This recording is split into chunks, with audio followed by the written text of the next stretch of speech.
I'm Helga Campbell, retired high school English teacher, department head, vice principal, and former trustee of the District School Board of Niagara. I'm also a wife and mother of two daughters, Lee and Katie. It is in this role that life's journey took me to unexpected places and understandings, mostly in the area of mental health. These understandings profoundly influenced my effectiveness as both a mother and an educator. It also shook my belief in the ability of the medical system to effectively treat mental illness. Being a mother made me a better teacher because I came to understand teaching children is more important than teaching a subject. Being a wife led me to an awareness of how ADHD affects behavior through my husband's diagnosis after many years of marriage. That in turn led me to understanding my daughters were genetically predisposed to also have ADHD.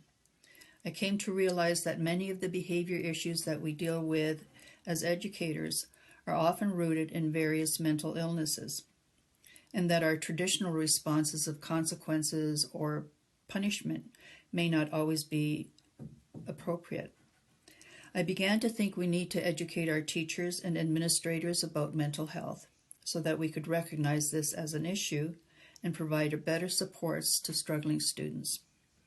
The onset of Katie's bulimia at the age of 10 was a consequence of sexual abuse encountered at age 3 by a foster child living at her grandparents' home. This was unknown to us at the time. We have since learned that abuse at this early age gets buried in the emotional psyche.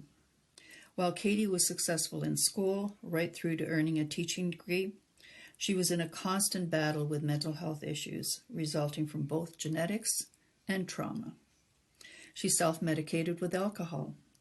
This was one of the important lessons I learned, that addictions are often the result of undiagnosed mental illnesses. So fast forward, as a DSBN trustee, I was chair of the board's of the development of the board's strategic plan. Mental health and wellness became one of the key priorities of the finished plan. My understanding of what constitutes mental health was at the core of many conversations with superintendents and trustees alike. At my first board meeting, I questioned why Deborah Jackson's Lucy Project had been summarily canceled. Deborah Jackson's Lucy Project involved students expressing themselves through art and was seen by many, including the school's public health nurses, as an important tool for providing students with a creative outlet for dealing with mental health struggles. I came to realize that what constituted mental health and wellness was not clearly understood by the board personnel in charge of mental health. It became my ongoing mission to educate and ensure that people responsible for our students understood the extent to which mental health issues underline both student and staff behaviors.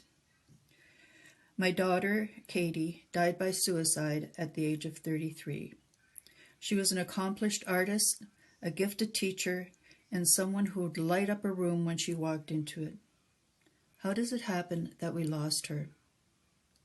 Even though she had reached out for help, was known to be a suicide risk, there was never a treatment plan put in place. It would appear that the medical profession is limited in its understanding of how to treat mental illness.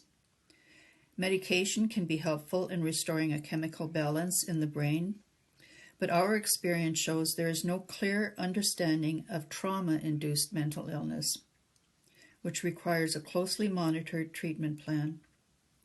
Consider that a diagnosis of a physical illness, such as cancer, would be followed with a treatment plan and ongoing monitoring. This never happened with Katie. She was discharged from the mental health unit at the St. Catherine's Hospital 6 weeks before her death, without a follow-up treatment plan in place. We were left with the only resources at our disposal: detox referrals and paid therapists. In the 3 weeks before her death, she tried unsuccessfully to reach her psychiatrist. Where was the help that was needed? So, What I have learned in my journey as Katie's mother is the following. Throughout her struggles with bulimia, there were many societal messages that blamed mothers, underlying the lack of a real understanding of the causes of mental illness. I have learned that children's behavior is often not willful, but as a result of mental health issues that have not been identified.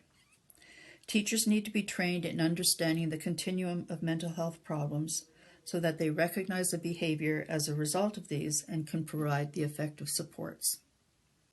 I have learned that educators at the administrative level need to have a better understanding of mental health issues in order to provide the proper support for staff struggling with mental illness.